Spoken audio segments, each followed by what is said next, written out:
बिस्मिल्लाहिर्रहमानिर्रहीम। Cyber as business application में खुशामदीद। इस वीडियो में हम आपको डेमोंस्ट्रेट करेंगे कि साइबर एज बिज़नेस एप्लीकेशन को यूज़ करते हुए एक रियल इस्टेट या कंस्ट्रक्शन कंपनी के अंदर आप किस तरीके से अपने प्रोजेक्ट को सेटअप कर सकते हैं, उसका स्टार्टअप ले सकते हैं, और वो कौन से ऐसे बेसिक पैरामीटर्स हैं जिनको जब आप अपने नए प्रोजेक्ट को स्टार्ट करते हैं तो जिनको सेटअप करना, इनको इनिशलाइज़ करना और उनको क्रिएट करना ज़रूरी होता है। आइए शुरू करते हैं। और इसमें सबसे पहले हम अपने सिस्टम में एज अ बैक ऑफिस, जो हमारा मेन हेड ऑफिस कह लीजिए या मेन अकाउंट कह रहे हैं, हम वहाँ से अपने सिस्टम में सबसे पहले लॉगिन करते हैं। उसमें जो भी यूज़र आईडी और पासवर्ड है वो आपने दिया और देने के बाद सिस्टम में लॉगिन किया। जब लॉगिन करते हैं तो हमारे सामने ये डैशबोर्ड आ जाता है। और इसमें जो सबसे पहला स्टार्टअप पॉइंट है वो ये है कि एज़ पर योर बिज़नेस कि आप कौन कौन सी प्रोडक्ट्स हैं जो अपने कस्टमर को ऑफ़र करते हैं एज अ रियल इस्टेट। तो उसकी फ़र्स्ट फेज़ के अंदर हम करते हैं कैटेगराइजेशन। कैटेगराइजेशन से मुराद ये है कि इधर आप प्लॉटिंग करते हैं, प्लॉट्स बेचते हैं, या आप कोई प्रोजेक्ट डेवलप करके जिसमें आप समझ लीजिए कि हाउसिंग स्कीम्स हैं, आप विलास बनाते हैं, आप घर बनाते हैं, या आप कोई प्रोजेक्ट बिल्डिंग डेवलप करते हैं, कमर्शियल प्रोजेक्ट हो, कमर्शियल बिल्डिंग्स हो या रेजिडेंशियल हो जिसमें ग्राउंड फ्लोर हो, ग्राउंड प्लस फिर मल्टी फ्लोर्स अपार्टमेंट भी हो सकते हैं। इसी तरीके से बाज़ प्रोजेक्ट्स ऐसे होते हैं जिसमें आपने ग्राउंड पे शॉप्स होती हैं, ऊपर अपार्टमेंट्स होते हैं, और कमर्शियल में हैं तो जिसमें ग्राउंड पे शॉप्स हों या ऑफिसेज़ हों और उसके ऊपर जो मल्टीपल फ्लोर्स बने उनके अंदर भी ऑफिसेज़ हों। तो इसी तरह के एक दो सैम्पल्स हम आपको इसमें सेटअप करके दिखाते हैं कि किस आसानी के साथ आप साइबर एज बिज़नेस एप्लीकेशन को यूज़ करते वक्त ये सारे के सारे टास्क परफॉर्म कर सकते हैं। तो उसके लिए सबसे पहले हम आते हैं अपने मेन मेन्यू में से मास्टर सेटअप में, और इसमें जो हमारा सबसे स्टार्टिंग पॉइंट है वो है हमारा unit main type setup. Unit main type setup से मुराद ये है कि सबसे पहले तो हम कैटेगराइजेशन करते हैं कि हम क्या चीज़, हमारी इन्वेंट्री की नेचर क्या है। तो इसमें एक हम सैम्पल बना लेते हैं, हम एज्यूम कर लेते हैं कि जी हम प्लॉट्स बेचते हैं। तो प्लॉट हमारी एक मेन कैटेगरी है जो हमने यहाँ पे टाइप की, और टाइप करने के बाद हमने यहाँ पे इसको फ्लॉपी के ऊपर क्लिक करके इसको हमने क्रिएट कर लिया। क्रिएट करने के बाद हम एक और कैटेगरी बना लेते हैं, उसमें हम कहते हैं कि जी प्लॉट के अलावा हमारे पास एक और कैटेगरी है जिसे हम कहते हैं शॉप एंड अपार्टमेंट्स। तो लिहाजा हमने शॉप एंड अपार्टमेंट के नाम से एक कैटेगरी और खोल ली। ये अनलिमिटेड कैटेगरीज़ हैं, इसमें आप अपनी रिक्वायरमेंट के मुताबिक जो बनाना चाहें वो बना सकते हैं। इट ऑल आर वेरिएबल्स, और अपने बिज़नेस के मुताबिक, नीड्स के मुताबिक इसको जिस तरह से आप सेटअप करना चाहें, इसको ऑल्टर करना चाहें, वो आप इसके अंदर कर सकते हैं। लिहाजा हमने यहाँ पे दो कैटेगरीज़ बना ली, प्लॉट, शॉप एंड अपार्टमेंट्स। इन दो सैम्पल्स में हम कोशिश करेंगे आपकी को क्लैरिफाई करेंगे किस तरीके से ये चीज़ें सिस्टम में एग्जीक्यूट होकर रन होती हैं। तो लेट्स स्टार्ट। इसमें सबसे पहले हमने क्या किया कि हमने एक कैटेगरी बना ली प्लॉट्स और शॉप एंड अपार्टमेंट्स के नाम से। उसके सेकंड स्टेप में फिर हम इसका एक प्लान सेट करेंगे जिसे हम कहते हैं डिफ़ॉल्ट प्लान। डिफ़ॉल्ट प्लान से मुराद ये होता है कि बाद जो कंपनीज़ होती हैं वो अपने प्री प्रिंटेड प्रिंट्स करवा लेती हैं अपने स्केजुअल्स या अपने प्लान्स, और वो मार्केट में फ्लोट कर देती हैं कि जी आप अगर हमसे 5 मरले का या 10 मरले का या 15 मरले का जो भी प्लॉट लेंगे, या उसको अगर हम स्क्वायर यार्ड्स में ले लें कि 120 स्क्वायर यार्ड, 240 स्क्वायर यार्ड, 300, 500, 1000, तो वो उनकी जो स्केजुलिंग होती है कि जी आप अगर ये हमसे प्लान परचेज़ करते हैं तो उसमें बुकिंग पे कितना देना होगा, कंफर्मेशन पे कितना देना होगा, कितनी इंस्टॉलमेंट्स होंगी, वैसे वो क्वार्टरली हो, मंथली हो, ईयरली हो, तो वो आप सारे के सारे प्लान सेट करते हैं। अच्छा, हर प्लान जो सेट किया जाता है वो कैटेगरी वाइज किया जाता है। हर चीज़ बिल्कुल क्लीनली एक दूसरे से सेपरेट है ताकि कोई चीज़ एक दूसरे के अंदर मर्ज या मिक्स ना हो जाए। तो लिहाजा सबसे पहले हम आपको एक सेटअप बना के दिखाते हैं प्लॉट का, कि अगर हम प्लॉट की कैटेगराइजेशन करते हैं तो हम उसको किस तरीके से सेटअप करते हैं। इसी फॉर्म को हम थोड़ा सा स्क्रॉल डाउन करेंगे और यहाँ पे जो हमने ऊपर कैटेगरीज़ बनाई थी ऑटोमेटिक यहाँ हमारे पर वो लिस्टिंग में आ जाती हैं। सबसे पहले हम सेलेक्ट कर लेते हैं प्लॉट, और प्लॉट सेलेक्ट करने के बाद अब हम इसका प्लान सेट करते हैं। प्लान में हम कहते हैं कि ये जब भी हम अपने प्रोजेक्ट में कोई भी प्लॉट किसी भी प्रोजेक्ट के ऊपर जो कि प्लॉट बेस्ड प्रोजेक्ट होगा हम बेचेंगे, तो उसका हमेशा प्लान जो होगा वो इस सीक्वेंस में जनरेट होगा, नॉट वैल्यू। इस वक्त हम बात कर रहे हैं सीक्वेंस की, ये कौन कौन सी पेमेंटें आपकी गिरेंगी और किस सीक्वेंस में वो गिरेंगी। तो एज्यूम कर लेते हैं कि सबसे पहले हम लेते हैं बुकिंग की पेमेंट, यानी कि कस्टमर ने जब भी प्लान जनरेट करेगा तो पहली पेमेंट जो हमारे पास आएगी वो हमेशा आएगी ऑन बुकिंग। ऑन बुकिंग के बाद ये कुछ पैरामीटर्स हैं इस पैरामीटर्स को आप अपने हिसाब से ऑल्टर कर सकते हैं, कस्टमाइज़ कर सकते हैं, लेकिन थोड़ा सा हम आपको बताते हैं कि हमने ये बता दिया कि ऑन बुकिंग हमारा एक परमानेंट आइटम है और ये हमेशा चार्ज किया जाएगा। तो लिहाजा इसके बाद जो नेक्स्ट कॉलम है आइटम एक्स्ट्रा चार्जेस का, इसको हम चेक नहीं लगाएंगे। इसी तरीके से सिस्टम आपसे पूछता है कि जो आइटम आप बनाने जा रहे हैं क्या वो रिपीटेड आइटम है, यानी एक दफ़ा से ज़्यादा पेमेंट ली जाती है, या ये वन शॉट या वन टाइम पेमेंट होती है। हम इसको कहेंगे चूँकि ये वन टाइम पेमेंट है तो लिहाजा हम रिपीटेड के ऊपर चेक भी नहीं लगाएंगे। फिर हमसे सिस्टम पूछता है कि due days from the booking, कि जब भी आप इस प्लान को जनरेट करेंगे किसी कस्टमर के ऊपर, यानी आप किसी यूनिट को बुक करेंगे किसी कस्टमर के ऊपर, और जब वो उस कस्टमर का प्लान जनरेट होगा तो बुकिंग की जो पेमेंट है वो as per calendar system booking date से किस डेट को ले जाके जनरेट करेगा। तो हम यहाँ पे डिफ़ाइन कर देते हैं कि जी ये जनरेट करेगा 0 डेज़, यानी कि अगर मिसाल के तौर पे आज 25 अप्रैल है और हम इसका प्लान जनरेट करेंगे तो इसकी पेमेंट जो है वो 25 तारीख को ही ड्यू हो जाएगी। अगर हम यहाँ पे कर दें 30 डेज़, तो जब हम इसका प्लान जनरेट करेंगे तो सिस्टम क्या करेगा, सिस्टम इसकी जो डेट ऑफ डाउन पेमेंट या इसकी जो पेमेंट बनाएगा वो बनाएगा 25 मई 2022। तो लिहाजा हम इसको करते हैं 0। इसके बाद आपसे पूछता है कि क्या ये आइटम एक्टिव है, हम कहेंगे जी ये आइटम एक्टिव है। फिर आपसे पूछेगा कि इसकी इंस्टॉलमेंट इंटरवल मंथ्स क्या है। चूँकि ये इंस्टॉलेबल आइटम नहीं है, ये रिपीटेड आइटम नहीं है, तो लिहाजा हम इसको कर देंगे 0 कि ये इंस्टॉलमेंट वाला आइटम नहीं है। और कैलकुलेशन बाय परसेंटेज, ये एक डिफरेंट किस्म के प्रोडक्ट्स हम इस्तेमाल करते हैं। फ़िलहाल हम इस वाले पोर्शन को यहाँ पे कवर अप नहीं कर रहे हैं, तो लिहाजा हम इसको कर देंगे 0 करने के बाद हम इसको कर लेंगे ऐड। इसी तरीके से हम एक आइटम बनाएंगे कि ऑन बुकिंग के बाद हम कहते हैं ऑन कन्फर्मेशन। ऑन कन्फर्मेशन आपने यहाँ पे बताया, अगेन एक्स्ट्रा चार्जेस नहीं है, ये रिपीटेड आइटम नहीं है। और कन्फर्मेशन में कहते हैं कि ये वो पेमेंट होगी जो हम कस्टमर से बुकिंग के कम से कम 1 महीने के बाद चार्ज करेंगे। तो लिहाजा हमने यहाँ पे कर दिया डेज़ 30।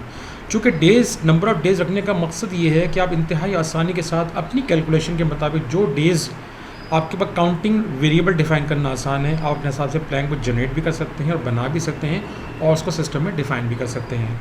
तो लिहाजा हमने यहाँ पे कोई मंथ्स नहीं रखे हुए, हमने यहाँ पे कोई डेट सिलेक्शन नहीं रखी हुई, सिंपल यहाँ पे रख दिया नंबर ऑफ़ डेज़, ताकि सिस्टम ऑटोमेटिक उन कैलेंडर्स को खुद ब खुद जनरेट कर दे। इसको भी हम एक्टिव कर देते हैं। एक्टिव करने के बाद हम कहते हैं कि ये भी इंस्टॉलेबल आइटम चूँकि नहीं है, तो लिहाजा हमने इसको भी 0 कर दिया और कैलकुलेशन बाय परसेंटेज इसको भी हमने 0 कर दिया। इसके बाद हम तीसरा आइटम बनाते हैं जिसे हम कहते हैं मंथली इंस्टॉलमेंट।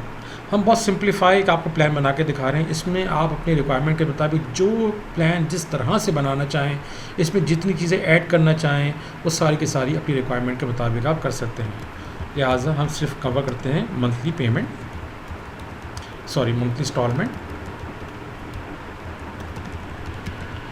और अब हम यहाँ पे कहेंगे कि ये रिपीटेड आइटम है और जो इसकी जो पहली इंस्टॉलमेंट है वो ड्यू डेज से आफ्टर 30 डेज़ के बाद जनरेट होना शुरू हो जाएगी। यानी कि जिस दिन बुकिंग होगी, बुकिंग के 1 महीने के बाद ये पेमेंट इसकी इंस्टॉलमेंट सिस्टम बनाना शुरू कर दे।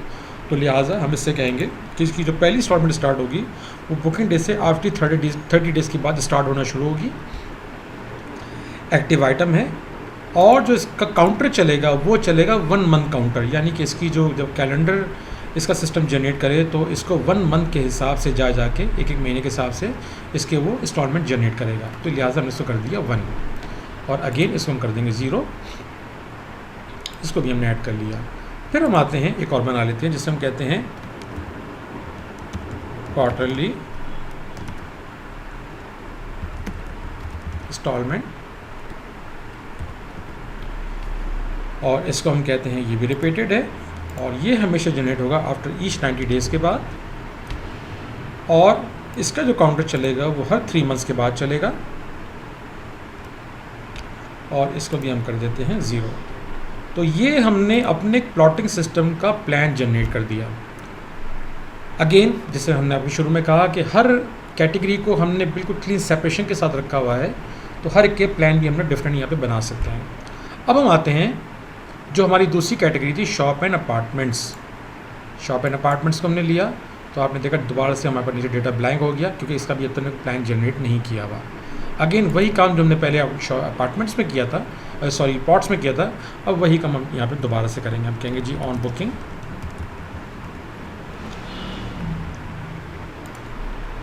और इसी तरीके से हमने अपना शॉप एंड अपार्टमेंट का प्लान भी जनरेट कर लिया। तो ये हमारा प्लॉट का आ गया और ये हमारे पास शॉप एंड अपार्टमेंट्स आ गया। ये हमने अपना पहला स्टेप मुकम्मल कर लिया, और मुकम्मल करने के बाद नाउ वी आर रेडी कि अब हम जो भी प्रोजेक्ट खोलना चाहें उस प्रोजेक्ट में जाके हम इसकी फ़र्दर कैटेगराइजेशन करें और इनके प्लान्स को जनरेट करते जाएं। चूँकि हमने ये सेटअप जो बनाया है ये हमने बैक ऑफिस के अंदर बनाया है, और अब हम एज्यूम कर लेते हैं कि हम एक प्रोजेक्ट लॉन्च करने जा रहे हैं जिनका नाम है लग्जरिया शॉप एंड अपार्टमेंट्स। उस प्रोजेक्ट को सबसे पहले हम सेटअप करेंगे, यानी कि हम आएंगे मास्टर सेटअप में, प्रोजेक्ट क्रिएशन में आने के बाद हम यहाँ पे करेंगे न्यू, और हम कहेंगे लग्जरिया शॉप एंड अपार्टमेंट्स। जो भी इसका प्रोजेक्ट का एड्रेस हो आप यहाँ पे डाल दीजिए। इसके बेसिक पैरामीटर्स को फिल करने के बाद, जिसमें address, contact number, email address और लॉन्चिंग डेट, एक्टिव, हमने इस नए प्रोजेक्ट को इनिशलाइज कर दिया, यानी कि हमने इसको सेटअप कर दिया। ये सेटअप करने के बाद इस प्रोजेक्ट के अब हम यूज़र्स को असाइन करेंगे, कौन कौन से ऐसे यूज़र्स हैं जो खाली स्पेसिफिक इस प्रोजेक्ट के ऊपर एक्सेस कर सकते हैं। चूँकि एक मल्टी प्रोजेक्ट एप्लीकेशन है, ये हो सकता हो कि आपके पास डिफरेंट लोकेशंस हों और हर लोकेशन पर डिफरेंट जगहों पर डिफरेंट यूज़र्स काम कर रहे हों, तो हाईली सिक्योरिटी एनवायरनमेंट के लिए हर यूज़र के अपने राइट्स होंगे और उस राइट्स के मुताबिक वो स्पेसिफिक प्रोजेक्ट्स के ऊपर ही एक्सेस कर सकेगा जिनके राइट्स आपने उनको इनिशलाइज करके दिए हुए होंगे। तो लिहाजा हम इसके यूज़र को क्रिएट करने के बाद हम एक दफ़ा अब सिस्टम से लॉग आउट करेंगे। हमने सिस्टम से लॉग आउट किया, और अब हम जब दोबारा इसको सेलेक्ट करेंगे तो आप देखेंगे कि हमारे पास एक नया प्रोजेक्ट यहाँ पे सिस्टम में ऐड हो गया। हमने इसको सेलेक्ट किया, सिस्टम में लॉगिन किया अगेन, और लॉगिन करने के बाद हम दोबारा अपने डैशबोर्ड में आए। अब यहाँ से हम स्पेसिफिक इस प्रोजेक्ट के ऊपर जो हमारी इन्वेंट्री है उसको हम सेटअप करने जाएंगे। चूँकि ये जो लग्जरिया शॉप एंड अपार्टमेंट्स हमने बनाया है, हम एज्यूम ये कर रहे हैं कि शॉप एंड अपार्टमेंट्स में हमारा एक प्रोजेक्ट है जिसमें ग्राउंड पे शॉप्स हैं और बाकी जो ऊपर के फ्लोर्स हैं उनमें सारे के सारे अपार्टमेंट्स हैं। तो हैव अ लुक। उसके लिए हम क्या करेंगे, हम दोबारा मास्टर सेटअप में आएंगे और अब हम क्लिक करेंगे यूनिट सब टाइप सेटअप में। यूनिट सब टाइप पे सेटअप पे जब हम क्लिक करेंगे तो ये फॉर्म हमारे सामने अपीयर हो जाएगा, और यहाँ से हम उस कैटेगरी को सिलेक्ट करेंगे कि जिन कैटेगरी के अंदर हमने अपनी इन्वेंट्री को क्रिएट करना है। तो लिहाजा चूँकि हमारा प्लान है शॉप एंड अपार्टमेंट्स का, तो लिहाजा शॉप एंड अपार्टमेंट्स की कैटेगरी को हमने सेलेक्ट किया, और यहाँ पे अब हम उसकी सब कैटेगरी डिज़ाइन करेंगे। यानी कि हम कहेंगे जी ground floor, first floor, second floor, third floor, जैसा कि फाइनली हमने ये सेटअप करने के बाद अपनी जो सब कैटेगरीज़ हैं हमने उसको सिस्टम में रेडी कर लिया। इसका फाइनल स्टेप ये होगा कि अब जो ये हमने 3 कैटेगरीज़ बनाई हैं इसके अंदर जाके अपनी इन्वेंट्री को क्रिएट करेंगे। उसके लिए अगेन हम मास्टर सेटअप में आते हैं, और यहाँ पे हमारे पास एक फीचर है सेल्स यूनिट सेटअप। हम इस पर क्लिक करेंगे। क्लिक करने के बाद चूँकि यहाँ पे इस वक्त ड्रॉप डाउन्स में हमारे पास कोई चीज़ सिस्टम हमें व्यू नहीं कर रहा है। ना करने की वजह ये है कि हमने पीछे कैटेगरीज़ तो बना दी है, लेकिन कैटेगरीज़ के प्लान को भी सेट नहीं किया है कि अगर मिसाल के तौर पे ग्राउंड फ्लोर है तो ग्राउंड फ्लोर का आपका पेमेंट स्केड्यूल है क्या बाय पेमेंट। बाय पेमेंट से मुराद ये है कि हम मास्टर सेटअप में दोबारा आते हैं और यहाँ पे हम एक फीचर सेलेक्ट करते हैं जिसका नाम है यूनिट सब टाइप स्केड्यूल सेटअप। इस पर हमने क्लिक किया। क्लिक करने के बाद हम कहेंगे शॉप एंड अपार्टमेंट्स, और इसमें हम सबसे पहले प्लान जनरेट करेंगे फ्लोर वाइज। हम कहते हैं जी हमें ग्राउंड फ्लोर का सिस्टम में प्लान जनरेट कर दे। ग्राउंड फ्लोर सेलेक्ट किया। चूँकि अब हम प्रोजेक्ट के अंदर हैं और प्रोजेक्ट के अंदर स्पेसिफिक प्रोजेक्ट का प्लान हम सेट करेंगे, तो लिहाजा हम यहाँ पे इसको सेलेक्ट करने के बाद जनरेट के बटन पर क्लिक करेंगे। जैसे हमने जनरेट किया ऑटोमेटिक जो हमने डिफ़ॉल्ट प्लान बना रखा था वो ऑटोमेटिक यहाँ पे हमारे पास फिलअप हो गया। अब यहाँ पे हमारे पास ऑप्शंस अवेलेबल होता है। चूँकि it is complete flexible application, आप हर फ्लोर का अलग अलग प्लान सेट कर सकते हैं बाय वैल्यू। यानी कि हम कहते हैं कि ग्राउंड फ्लोर की जब भी हम कोई शॉप बेचेंगे जो उसका स्टैंडर्ड प्लान वैल्यू है वो ये है कि हम बुकिंग पे लेंगे। हमने इसको यहाँ से एडिट करते हैं और हम कहते हैं कि बुकिंग पे हम लेंगे 1 लाख रुपीज़, और इसको हम कर देते हैं सेव। कंफर्मेशन पे हम लेंगे 2 लाख रुपीज़, इसको भी हम सेव कर देते हैं। मंथली इंस्टॉलमेंट हम कहते हैं कि टोटल मंथली इंस्टॉलमेंट जो है वो है 12 लाख रुपए टोटल वैल्यू,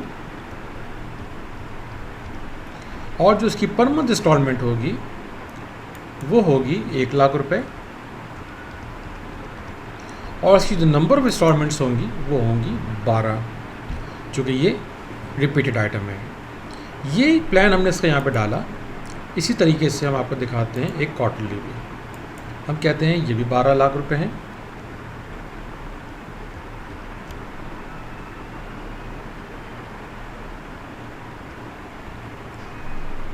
और इसको हम कहते हैं कि 4 क्वार्टर्स हैं, और पर क्वार्टर में 3 लाख रुपए आने हैं।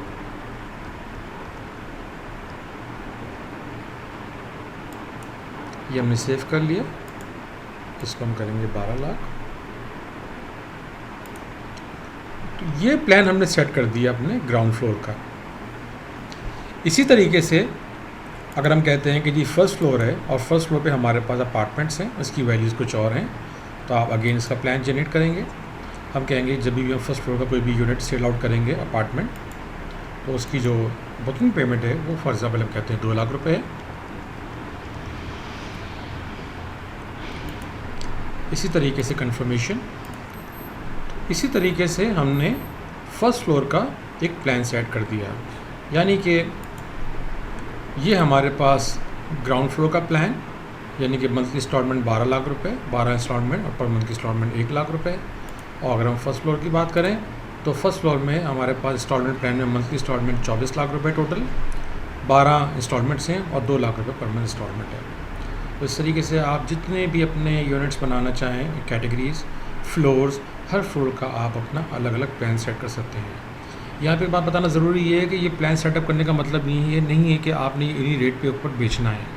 ये डिफ़ॉल्ट प्लान्स होते हैं, और जब आप इसको किसी यूनिट पे जाके चार्ज करते हो तो फाइनली वहाँ डिसाइड किया जाता है कि आपने वो प्रोडक्ट अपने कस्टमर को कितने का बेचा है। हो सकता है इसमें कोई प्राइस ऊपर हो जाए, कोई नीचे हो जाए, बुकिंग का वेव कर दें, कोई डिस्काउंट दे दें, मंथली इंस्टॉलमेंट को रिवाइज़ कर दें। हो सकता है कस्टमर आपसे कहे जनाब मुझे इस पेमेंट जो है मैं आपसे ये 2 लाख रुपए पर मंथ के हिसाब से नहीं कर सकता, आप इसको मेरी मंथली इंस्टॉलमेंट को 24 लाख को आप कर दीजिए 20 लाख रुपए, बाकी अकाउंट किसी और में एडजस्ट कर दें। तो सारी की सारी कस्टमाइजेशन या अपडेशन आप स्पेसिफिकली और पर्टिकुलरली उस पर्टिकुलर इंडिविजुअल प्लान पे जाके आसानी के साथ कर सकते हैं। तो ये प्लान हमने सेट कर लिया। अब इसी को सेट करने के बाद फाइनली हम दोबारा अब हम आते हैं मास्टर सेटअप में और सेल यूनिट सेटअप में, और अब जब हम यहाँ पर आएंगे तो आप देखेंगे ऑटोमेटिक जो पहले यहाँ पे हमारे पास कुछ भी नहीं आ रहा था, अब चूँकि एक्टिवेट हो चुका है और हमने इनके प्लान को इनिशियलाइज़ कर दिया है, तो हम यहाँ पे लिहाजा इस कैटेगरी को सिलेक्ट करेंगे और अब हम बताएंगे कि जी हमने अपनी इन्वेंट्री को क्रिएट करना है फ्लोर वाइज। सबसे पहले हम ले लेते हैं ग्राउंड फ्लोर। ग्राउंड फ्लोर को सिलेक्ट करने के बाद हम शॉप का पहला यूनिट का नाम रखेंगे। ये एज्यूम कर लेंगे ये आपकी शॉप नंबर्स हैं। GF stand for ground floor 01, shop number 01। इसकी फेसिंग क्या है, east west, north south, north east corner, वो आप यहाँ पर डिफाइन कर दें। क्या उसकी डायमेंशंस हैं वो आप यहाँ पर देख सकते हैं। टोटल स्क्वायर फुट एरिया कितना है वो आप यहाँ पे दिखा सकते हैं, और पर स्क्वायर फुट का रेट क्या है वो आप यहाँ पर डाल सकते हैं। और डालने के बाद आप एक यूनिट को यहाँ पे ऐड कर लेते हैं।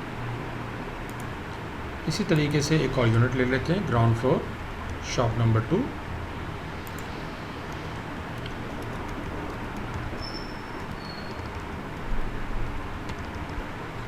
और आपने इसको भी ऐड कर लिया। 2 शॉप्स हमने बना ली ग्राउंड फ्लोर के ऊपर। इसी तरीके से हम कैटेगरी चेंज करते हैं, फर्स्ट फ्लोर, और यहाँ पे हम 2 अपार्टमेंट्स खोल देते हैं। FF stand for first floor 101।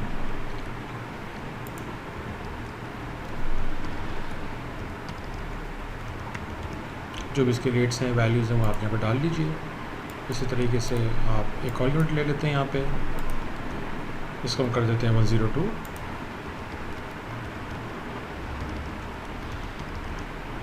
और आपने इसको भी अपने सिस्टम में ऐड कर लिया। इस तरह जितने भी हंड्रेड्स और नंबर ऑफ यूनिट्स आप बनाना चाहें फ्लोर वाइज, वो सारे के सारे आप सेटअप कर सकते हैं।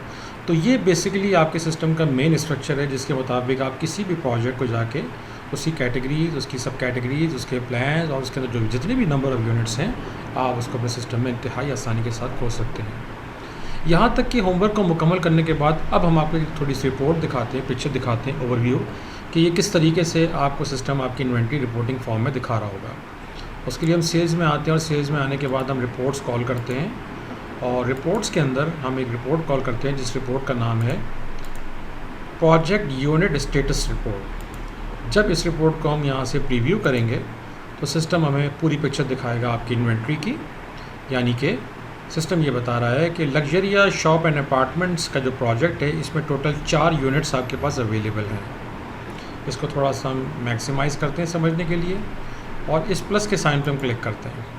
जैसे हमने क्लिक किया तो उसने कहा कि शॉप एंड अपार्टमेंट्स को हमने ड्रिल डाउन किया तो सिस्टम ने हमें बताया कि फ़र्स्ट फ्लोर पे 2 अवेलेबल हैं और ग्राउंड फ्लोर पे 2 अवेलेबल हैं। फर्स्ट फ्लोर पे हमने क्लिक किया तो इसने बता दिया कि FF101 अवेलेबल है और FF102 अवेलेबल है। इसी तरीके से इसने आपको दिखा दिया कि ग्राउंड फ्लोर पे कौन सा अवेलेबल है। फाइनली इसमें से हम आपको एक प्लान बुक करके दिखाते हैं ताकि आपका पिक्चर बिल्कुल क्लियर हो जाए कि फाइनल जो इसका ट्रिकल डाउन इफेक्ट है वो जाके प्लान तक किस तरह से अपडेट होता है। तो उसके लिए हम सेल्स में से यूनिट एलोकेशन को सिलेक्ट करते हैं और करने के बाद हम कहते हैं कि जी न्यू एलोकेशन, यानी कि हम एक यूनिट सेल करने जा रहे हैं ग्राउंड फ्लोर की GF01 शॉप नंबर। हमने कहा जी न्यू एलोकेशन। यहाँ से हम कस्टमर को सिलेक्ट करेंगे। चूँकि इस वक्त हमारी ब्लैंक प्रोजेक्ट है और कस्टमर में कोई खोला हुआ नहीं है तो लिहाजा हम पहले कस्टमर को अपने सिस्टम में क्रिएट कर लेते हैं। हम कस्टमर सेटअप में आते हैं, न्यू कस्टमर करते हैं। कुछ बेसिक इन्फॉर्मेशन को फिलअप करने के बाद हम उस कस्टमर को यानी कि काशिफ खान को यहाँ पे क्रिएट करते हैं, यानी कि ऐड करते हैं। ये हमने ऐड किया। अगेन हम आते हैं यूनिट एलोकेशन में। हम कहते हैं कि जी ग्राउंड फ्लोर शॉप नंबर 01 और कस्टमर हमारे पास है काशिफ। फ़िलहाल एजेंट हम कर देते हैं नन और डेट ऑफ बुकिंग लेते हैं कि आज की डेट में बुकिंग करने जा रहे हैं और हम इसको करते हैं प्रोसेस बाय वैल्यू। इस बटन पर हम क्लिक करेंगे। जैसे ही हमने क्लिक किया हमारे पास का पूरा प्लान जनरेट हो गया। Kashif GF01 shop, booking date, और यहाँ से हम ग्राउंड फ्लोर पर रिफ़्रेश करते हैं। करने के बाद हम नीचे आएंगे तो आप देखेंगे कि पूरा का पूरा प्लान जो है इस कस्टमर का आपके पास जनरेट हो गया और सिस्टम ये बता रहा है कि बुकिंग पे कस्टमर ने आपको अमाउंट देना है जिसकी ड्यू डेट है 26/4/22। जैसे कि शुरू में मैंने आपको दिखाया था स्ट्रक्चर को सेटअप करते वक्त जो डेज़ ऑफ बुकिंग वहाँ पे आप डाल देंगे उस हिसाब से सिस्टम से कैलेंडर को जनरेट कर देगा। सिस्टम ये भी बता रहा है कि ऑन कन्फर्मेशन पे क्या देना, उसकी ड्यू डेट क्या है, मंथली इंस्टॉलमेंट टोटल कितनी है, पर मंथ कितनी है और टोटल कितनी इंस्टॉलमेंट्स हैं और पहली इंस्टॉलमेंट किस डेट से स्टार्ट होगी। इसी तरीके से क्वार्टरली इंस्टॉलमेंट, उनका ब्रेकअप। इसमें से किसी भी प्लान को उसकी डेट को स्टार्टिंग डेट को आप यहाँ से जाकर आसानी से चेंज कर सकते हैं, वैल्यूज़ को रिवाइज़ कर सकते हैं एडिट फीचर की मदद से। और प्लान को आपने चेंज करना हो, इसमें कोई एड ऑन्स करने हो तो वो एड ऑन्स भी कर सकते हैं। हो सकता हो कि बाज़ केसेस में वो जो प्रोजेक्ट है या यूनिट है वो आपका हो सकता हो कि वो रोड फेसिंग हो, कॉर्नर हो या कोई एक्स्ट्रा लैंड चार्जेस हों, तो आप जितने भी डिफरेंट किस्म के आपने यहाँ पे सर्विसेज आपने बना रखी होंगी यहाँ से आप इसको ऐड ऑन करके उस पर्टिकुलर प्रोजेक्ट पे चार्ज भी कर सकते हैं। फाइनली हमने ये प्रोजेक्ट को अपने पास जनरेट किया। फाइनली इसको हम करते हैं अपडेट। अपडेट का मतलब ये है कि टोटल 27 लाख रुपए का ये प्रोजेक्ट है और करने के बाद अगेन हम उस रिपोर्टिंग में दोबारा से आते हैं और उसको दोबारा से रिफ़्रेश करते हैं या प्रीव्यू करते हैं। तो अब हमारे पास स्टेटस चेंज हो जाएगा और सिस्टम बता रहा है कि टोटल अवेलेबल आपके पास 3 हैं, एक बुक कर चुके हैं आप। और जब हम इसको यहाँ से ड्रिल डाउन करेंगे तो ड्रिल डाउन में हमारे पास आपके पास आ जाएगा कि ग्राउंड फ्लोर पे आपके पास एक शॉप जो है वो बुक है, अवेलेबल है, और एक शॉप को आप बुक कर चुके हैं, वो कौन सी है। तो लिहाजा इंतहाई आसानी के साथ आप पूरी की पूरी इन्वेंट्री को मेंटेन कर सकते हैं। और जब आपके पास मल्टीपल प्रोजेक्ट्स होंगे तो इसी रिपोर्ट के अंदर प्रोजेक्ट वाइज सारा का सारा ब्रेकअप आपके पास एक ही रिपोर्ट में आ रहा होगा, ताकि मैनेजमेंट डायरेक्टर्स वन शॉट के अंदर अपने स्मार्टफोन पे, लैपटॉप पे, डेस्कटॉप पे या जो भी उनके पास मीडियम है उस पर अपनी रिपोर्ट्स को आसानी से कॉल कर सकते हैं। उम्मीद है कि ये वीडियो आपके लिए इन्फॉर्मेटिव होगी। कोई सवाल करना चाहें, आपकी कोई क्वेरी हो तो आप हमें व्हाट्सएप कर सकते हैं, हमें ईमेल कर सकते हैं या डायरेक्टली कॉल कर सकते हैं। Thank you. अस्सलाम वालेकुम।